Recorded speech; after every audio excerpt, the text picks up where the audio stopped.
Life had its own way of being unremarkable for me. My name's Rita, and at 29, you find me nestled in the quiet corners of the local library. It wasn't glamorous or thrilling, but it was my sanctuary. The books were my companions, and the dusty shelves my domain. I wasn't one for the spotlight, content to fade into the background. The town was small, the kind where everyone knew your business before you did. My daily routine rarely varied. Wake up, work, and then home to my tiny apartment, filled with secondhand furniture and a mountain of books. My social life was non-existent, and I was fine with that, or so I kept telling myself. Then Ethan walked into my life on a day much like any other. He was searching for a book, something different, he said. His smile was easy, and his voice carried a warmth that felt like sunlight breaking through clouds. Hey, could you help me find a book? I'm feeling adventurous, he said, his eyes crinkling at the corners. Sure, what genre are you interested in? I asked, adjusting my glasses and trying not to get too caught up in his gaze. I don't know, surprise me, he replied with a grin that suggested he enjoyed the challenge he'd set before me. That was the beginning of everything. Our conversations became a regular part of my days. He'd ask about books and I'd recommend titles, but soon those chats shifted from the pages of novels to the details of our lives. Ethan was different. He listened in a way that made me feel seen for the first time in a long while. One day, he came in looking more determined than usual. You know, Rita, you're the most interesting person I've met in this town. Why do you hide in here all day? He asked, leaning on the counter with a playful challenge in his eyes. I laughed, a sound that felt strange even to my own ears. Well, where else would I go? This town isn't exactly bursting with excitement. Ethan's response was quick. Maybe you just need someone to explore it with. How about dinner tonight? My treat. I hesitated, not used to this kind of attention. I don't know, Ethan. Come on, what's the worst that could happen? You spend an evening out with a guy who enjoys your book recommendations. Plus, I promise to make it worth your while. You can show me this hidden gem of a town, he coaxed, his confidence infectious. Against my better judgment, I found myself agreeing. Okay, sure, but no fancy places. I don't do well with all that pomp. Ethan's smile lit up the room. I'll pick you up at 7. Wear something comfortable. That night changed everything. Ethan showed me parts of the town I'd never seen despite living here my whole life. He made me laugh, a deep, genuine laugh that I hadn't known I was capable of. He listened to my stories, my dreams, and my fears, never once making me feel small or insignificant. As we walked back to my apartment, he stopped and looked at me, a seriousness in his eyes. Rita, I know we've only just met, but there's something about you. You're not like anyone I've ever known. You're genuine, and in a world full of fakes, that's rare. I didn't know what to say. No one had ever spoken to me like that before. Ethan, He gently placed a finger on my lips. You don't have to say anything. Just know that I see you, Rita. I see the person you are, and I like what I see. Ethan became the sweet spot in my day, making everything seem brighter with his care and affection. He had a way of making me feel seen, calling me beautiful, kind, and smart, things I hardly believed about myself. It was his warmth that won me over, making the idea of forever seem not just possible but desirable. When he popped the question, it felt like a dream. Marry me, Rita. I can't imagine my life without you, he said, his eyes shining with sincerity. I didn't hesitate. Yes, I breathed out, feeling the swirl of excitement and disbelief. But before we could get lost in the whirlwind of wedding planning, there was one crucial step we had to take: meeting his parents. Ethan had given me a heads up, a sort of pre-warning. My folks have a bit of a high standard for who I bring home, but don't sweat it. They're going to love you once they see how amazing you are, he assured me. Though his words were meant to ease my nerves, I was a wreck before the meeting, rummaging through my wardrobe for something that said modest yet dignified. It felt like an impossible dress code to crack. Ethan, on the other hand, was the picture of calm, almost indifferent, as if the outcome of this meeting didn't weigh on him at all. You're overthinking it, Rita. Just wear what you're comfortable in, he said casually, which only frayed my nerves further. The day arrived, and I chose a simple blue dress that I hoped struck the right balance. As we drove to his parents' house, Ethan seemed more preoccupied with the music on the radio than the impending introduction. Are you sure they're going to like me? I asked, seeking reassurance. They'll come around. Just be yourself, Ethan replied, his attention briefly flitting to me before returning to the road. His laid-back attitude felt jarring compared to the storm of anxiety brewing inside me. Walking up to the door of Ethan's childhood home, my heart pounded. His earlier warnings echoed in my head, painting a picture of the scrutiny I was about to face. The doors swung open, and we were greeted by Ethan's parents, their expressions unreadable. The dinner that followed felt like a minefield. Ethan's parents grilled me with questions that felt more like an interrogation than casual conversation. "So, Rita, Ethan tells us you work at a library. Do you see yourself doing that long term?" his father asked, his tone suggesting he found my job lacking. I fumbled for an answer, trying to sound confident. "I love working there. It's fulfilling in a way I can't quite describe," I said, hoping my passion would be enough to win them over. Ethan was strangely quiet throughout, offering little support as I navigated the barrage of questions and veiled criticisms. It felt like I was alone on the battlefield, with Ethan retreating into the role of a passive observer. As we drove home, the silence in the car was deafening. I couldn't help but feel disappointed, not just in the evening's events but in Ethan's indifference. "I thought you said they'd warm up to me." I finally broke the silence, my voice tinged with hurt. Ethan shrugged in a frustratingly nonchalant gesture. "Give it time, Rita. They just need to get to know you better," he said. His words did little to comfort me. After a few more dinners that felt more like interrogations than friendly meals, it was clear Ethan's folks weren't my biggest fans. They saw me as some kind of gold digger, which couldn't be further from the truth. I never cared about Ethan's money. Heck, I barely knew about it until he mentioned it one evening. "My parents are a bit old school, you know. They worry about the weirdest things like money and status," Ethan had said. One night, Ethan came home looking more serious than usual. "Babe, we need to talk," he said, avoiding my eyes. That's when I knew something was up. "What's wrong?" I asked, feeling my stomach tie up in knots. "It's my parents," he said. He finally looked at me, his expression serious. "They're insisting we sign a prenup," he said, the word feeling foreign and bitter on my tongue. "Ethan, you know I don't care about your money, right?" I said, trying to keep my voice steady. He sighed, running his hands through his hair. "I know, and I don't care about it either, at least not when it comes to us. But they're adamant about it. They think it'll protect both of us or whatever." I was hurt, not going to lie. It felt like they were already betting on our failure. But I loved Ethan more than I cared about his parents' approval or some legal agreement. "Fine," I said more sharply than I intended. "Let's sign it and be done with it. Your money, my money. Whatever. I don't care. I just want you." Ethan looked relieved, and a part of me hated that. "Thank you, babe. I hate this as much as you do, but it's just a piece of paper. It won't change anything between us." So we signed the damn thing. Some lawyer, who was a friend of his parents, drew it up, making sure neither of us could touch the other's assets if things went south. It felt like signing a declaration of distrust before we even started, but I pushed those thoughts away. I was in love, and love was supposed to conquer all, right?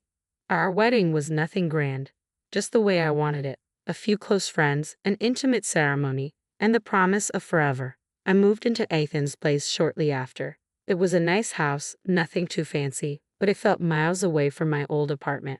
Ethan's parents lived nearby, which soon meant surprise visits that seemed more about checking up on me than anything else. Life with Ethan started off like something out of a fairy tale, but it wasn't long before the gloss began to fade, revealing the grim reality beneath. The shift wasn't immediate, but the signs were there, creeping in slowly and eroding what we had built. His mother, Linda, was the first crack in our perfect picture. She dropped by unannounced, her eyes scanning the house like she was taking inventory. "Remember, this is Ethan's house. Everything here is his," she said, her tone dripping with condescension. I tried to stay calm. "I'm well aware, Linda. I'm not here for your son's things. I love him." She scoffed. "Love doesn't pay the bills, dear. Just remember, if you ever leave, you leave with what you came with. Nothing." One day she paraded around the house, pointing out every piece of furniture, every appliance, every knick-knack that Ethan owned. "See this couch? Ethan's. That painting. Also Ethan's. Remember, dear, in case things go south, you have no claim over any of it," she said, her voice laced with venomous sweetness. It was as if she relished reminding me of my place in their world. Ethan's father, George, wasn't any better. He and Linda acted like they owned our house, not just visited. They demanded coffee the moment they walked in and critiqued everything from the decor to the way we ran our household. How I'd ended up in this mess, I couldn't even tell. Sitting in front of the TV, George would command me like I was his personal servant. Grab us some of those chips, will you? And maybe wash those clothes piling up in the corner while you're at it, he'd say, barely looking up from the screen. The worst part was Ethan's response. He'd just laugh along, adding his own jabs. Yeah, she's still learning how to do things right around here. Give her time. I felt like I was losing my mind. This wasn't the man I married. This was someone else. Someone cruel and dismissive. Do you even hear yourself? How can you let them treat me like this? I confront Ethan after his parents left, trying to keep my voice steady. Babe, they're just set in their ways. You know how old people are. He'd shrug off, making it sound like I was the one overreacting. They don't mean anything by it. Plus, you know we're on their dime. Can't bite the hand that feeds, right? That line hit me like a slap in the face. So, I was just the freeloader. The girl who'd married into their little empire and had to play by their rules or get out. My job at the library, which I loved, was a joke to them. Just another reason for them to look down on me. The days blurred into each other, each one a repetition of the last, until that unremarkable Tuesday when everything changed. I was at work shelving books when a sharp pain stabbed through my stomach, doubling me over. It wasn't just stress. It was something more, something worse. The next thing I knew, I was in the hospital, the sterile smell of antiseptic filling my nostrils. Lying in that hospital bed, I couldn't help but think how this was a new low. Alone in pain, with not a single message or call from Ethan. Just when I thought things couldn't get any darker, there was a knock on the door. A visitor. I never expected this. The man at the door was dressed in a suit, holding a briefcase that looked wildly out of place in the sterile hospital room. Yeah, that's me. Who are you? I asked, my voice weak and weary from the pain and relentless disappointment. I'm Michael Johnson, a notary. I have something important to discuss with you, he said, his tone formal but with a glint in his eyes that piqued my curiosity. Despite my situation, I motioned for him to continue. It's about your great-uncle Edward Turner. He passed away recently and you are his sole heir. He left you an inheritance. The words didn't make sense at first. Are you sure you've got the right person? I haven't seen him in 15 years. Michael nodded. Quite sure. He was a private man, but he always remembered you and wanted to make sure you were taken care of. Lying in the hospital bed, I felt a mix of confusion and anticipation as the notary began preparing to explain the specifics of my great-uncle's will. He cleared his throat, opened his briefcase, and laid out the documents. Rita, your great-uncle was a man of substantial wealth and taste. He left you quite the inheritance. Michael began, his voice steady. We're not just talking about cash, though there's plenty of that. $20 million, to be exact. I blinked, trying to process the numbers. $20 million? I echoed, my voice cracking. That's right, Michael confirmed, unfazed by my shock. But there's more? You're also inheriting shares in several major companies. These aren't minor investments. We're talking significant stakes in some of the most stable and profitable firms out there. My mind raced, struggling to grasp the enormity of it all. Owning parts of companies I'd only heard about on the news felt like a fantasy. And then there's the property, Michael continued, flipping through the papers. An old mansion in one of the most prestigious areas. It's not just any house, it's a historic estate with acres of land, and it's all yours now. I tried to imagine the mansion, a place I'd only ever seen in movies. It was overwhelming. Don't forget the antique car, Michael added with a slight smile, as if he anticipated my reaction. A classic, fully restored and in mint condition. It's a collector's dream. I was stunned. The weight of the news, the magnitude of the inheritance, was almost too much to bear. I chuckled, the situation feeling increasingly surreal. An antique car, too. What was I going to do with that? I barely drive as it is. Michael's smile widened. Well, it's yours to do with as you please. Maybe take it for a spin now and then. And then there's the furniture and paintings inside the house, he continued. Genuine antiques, some of them centuries old. Your great-uncle had an eye for the finer things in life. The room seemed to shrink around me, the air thick with the weight of the news. So, I'd inherited a fortune, a company, a mansion, an antique car, and a collection of art and furniture. That's unbelievable, I said, trying to wrap my head around it all. It's all yours, Rita, Michael assured me. Your great-uncle wanted to make sure you were well taken care of. It seems he saw something special in you. Special. I felt anything but special, lying in a hospital bed after the worst few months of my life. Yet here I was, a millionaire many times over, entrusted with a legacy I hadn't known existed. Thank you, Mr. Johnson. This is a lot to take in. I don't even know where to start, I admitted, a mix of gratitude, disbelief, and overwhelming responsibility washing over me. We'll take it one step at a time, Michael said reassuringly. I'm here to help you through the entire process. As if on cue, my phone buzzed, Ethan's name flashing on the screen. Ignoring it, I turned back to Michael. What happens now? We'll need to process some paperwork, but the inheritance is yours, Michael explained. Your life is about to change, Rita. And change it did. After the unexpected windfall, Ethan and his family seemed to turn over a new leaf, or so it seemed.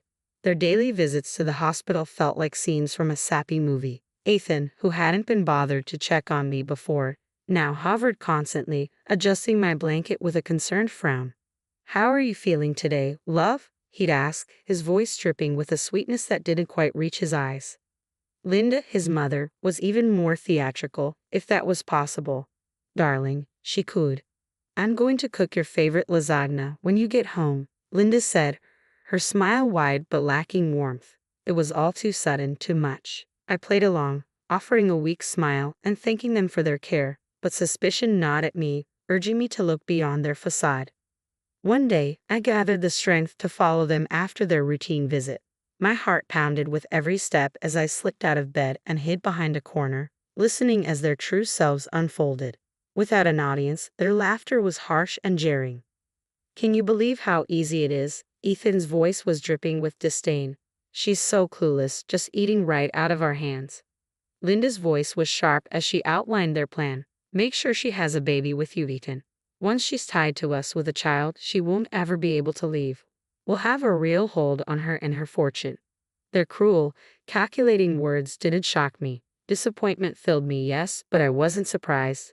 They had shown their true colors, and I was done pretending otherwise. Silently, I returned to my hospital bed, their mocking words igniting a fire within me. They saw me as nothing more than a means to secure their future, but I wasn't going to play their game any longer. Lying there, a plan began to take shape, clear and firm. I would turn the tables on Ethan and his conniving family. They underestimated me, saw me as weak, but I was about to prove them wrong. Once discharged and back at the house, it felt strange, like stepping into a place that was supposed to be home but now felt alien. Ethan and his parents waited for me, their faces painted with false concern and eagerness. The atmosphere was thick with unspoken tension and expectation. Ethan broke the silence, his voice a mix of feigned sweetness and underlying greed. Babe, you're home. How are you feeling? We've been so worried about you. Ignoring the lump in my throat, I met his gaze, seeing the man I once thought I knew. I'm feeling better, thanks, but we need to talk. All of us.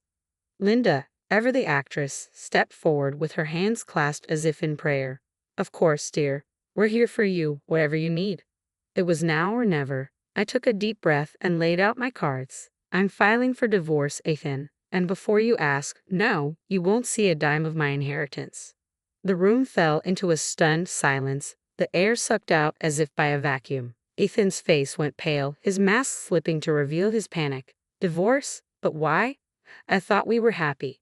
Happy. The word tasted bitter on my tongue. You, your mom, and your dad have made my life a living hell. You've treated me like a servant, not a wife. And now you're suddenly worried about me because I'm worth something to you. Ethan stammered, struggling for words, but Linda quickly jumped in. This is nonsense. We've always treated you like family. You're imagining things, dear. I rolled my eyes, ready to stand my ground. I pulled the prenuptial agreement from my bag, waving it in front of Ethan. This, I said, is what saved me. You thought you could play me, but I'm not the naive girl you took me for. George, who had been silent until now, finally spoke. His voice was a mix of anger and defeat. You'll regret this. We're your family. No, I countered. You were never my family. A family doesn't treat one of their own like dirt and then turn sweet when money comes into the picture. I'm done here. Moving into my own place was a breath of fresh air I desperately needed. The apartment was small and cozy, a stark contrast to the life I had left behind. It wasn't just a new living space, it was my declaration of independence and a fresh start. The phone calls started almost immediately. Ethan was the first to reach out, his voice dripping with desperation. Rita, please, you've got to come back. We can work this out. I know we can. His pleas fell on deaf ears. I was done, and no amount of begging could change that. Ethan, it's over. I'm not coming back. You need to accept that, I said firmly, leaving no room for negotiation. Linda's call came next, her tone a toxic mix of anger and guilt-tripping. Ungrateful. After everything we've done for you, you owe us. Rita, you're making a huge mistake. Oh, I owe you for what, Linda? I retorted, for making me feel like nothing more than a burden. No, I don't owe you anything. Goodbye. Hanging up on her felt like shedding a heavy weight, a final cut from the ties that bound me to a life of misery. The divorce was a relief, a clean break from a past that had threatened to consume me. Through friends, I heard about the fallout between Ethan and his parents. The irony wasn't lost on me. The very prenuptial agreement they had insisted on was now the source of their family's strife. With my great-uncle's inheritance securely in my name, I found new purpose and a way to give back. A significant portion went to charities that mattered to me, causes that would make a difference in the world. But it was the bookstore that became my passion project, a cozy haven for lovers of old and rare books. It was my way of reconnecting with the world on my terms. My journey hadn't been easy, fraught with challenges and heartache, but standing in my bookstore surrounded by the stories of countless others, I knew I had found my happy ending. It wasn't just about moving on from Ethan and his family's manipulation. It was about rediscovering who I was and what I loved. Here's to new beginnings, I toasted to myself one quiet evening after closing up shop. The road ahead was uncertain, but it was mine to travel, filled with possibilities and the promise of newfound happiness.